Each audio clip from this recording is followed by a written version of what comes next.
दोस्तों, आज हम आ गए हैं लेकर नई स्टोरी।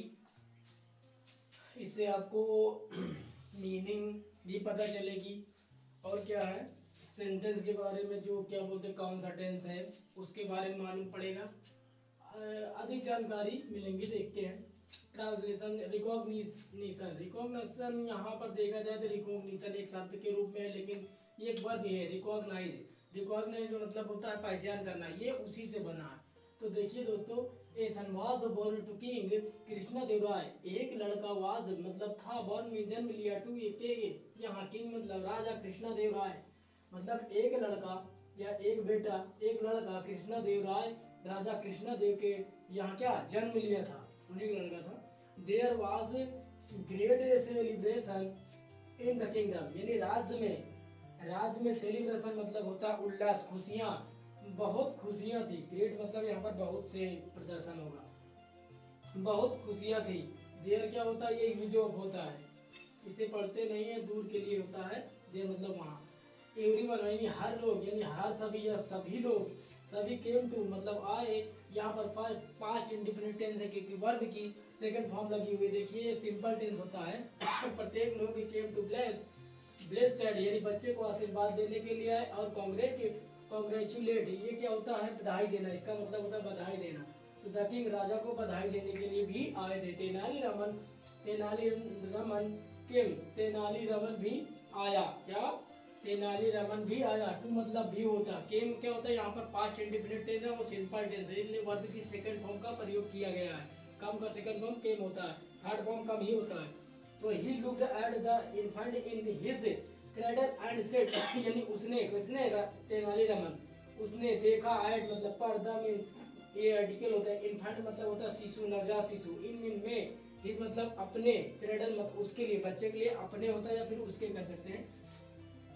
बच्चे के रूप में देखा जाए तो अपने, यानी अपने पालना में मतलब क्या हुआ, उसने उसके पालना में नवजात शिशु के क्या देखा, यानी देखा और कहा, सर श्रीमान योर लिटिल सन यानी आपका ये छोटा लड़का, विल बी यानी होगा या बनेगा, एंड मीन एक, इवन मतलब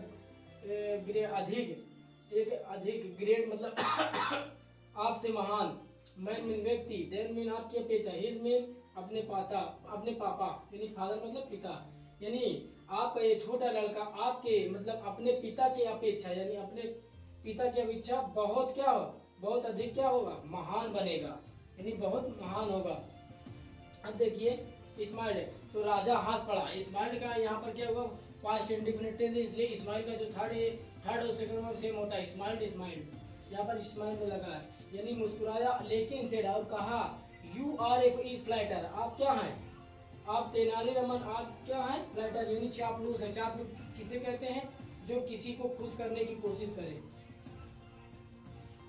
रमन, तो हाउ कैन यू आप कैसे कह सकते हैं कि दिस सिंप्लीफाई लुकिंग एट, इसको देखकर आप ये कैसे कर सकते हैं, इसको देखकर कि ये आपसे महान होगा। तो जय हिंद दोस्तों, आप लोगों को स्टोरी समझ में आई होगी। यदि ना समझ में प्लीज कमेंट कीजिएगा, हम और भी सुधार करेंगे। जय हिंद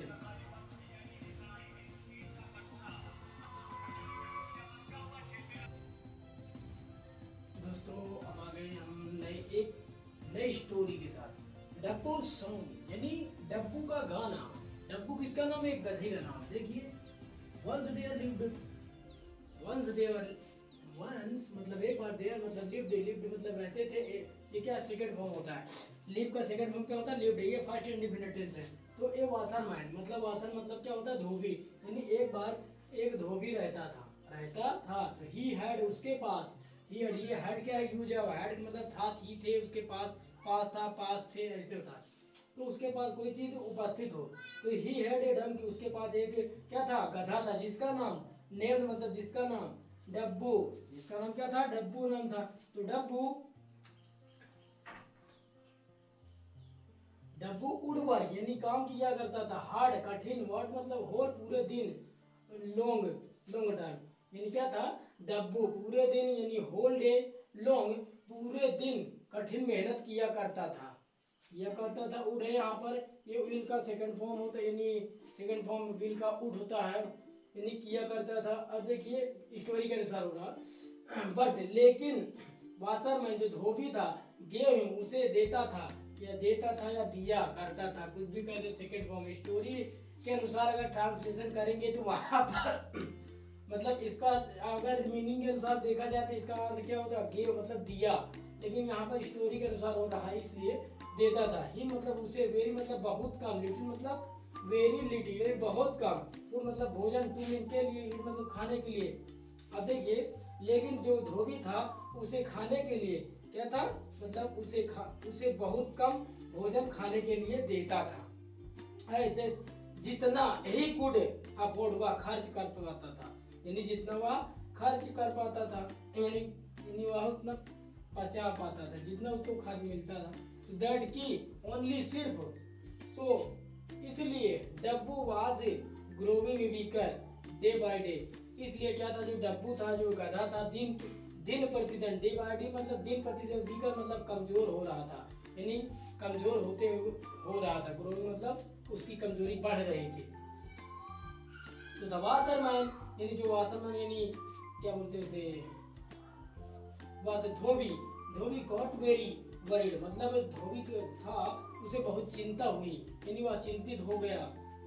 ही डिसाइड, उसने निर्णय लिया टू लीव, उसे छोड़ने का, किसको, डब्बू को छोड़ने के लिए, स्वतंत्र छोड़ने के लिए, एट नाइट रात में। देखिए उसने he decided to leave Dabbu free at night to roam in the village, मतलब उसने, विलेज मतलब गांव में गांव में, रोम मतलब घूमने के लिए, रात में स्वतंत्र छोड़ने का निर्णय लिया, यानी उसने गांव में उसे स्वतंत्र छोड़ने के लिए निर्णय लिया, वो भी रात में। तो दोस्तों समझ में आ रहा होगा, स्टोरी बहुत अच्छी है, इंटरेस्टिंग है।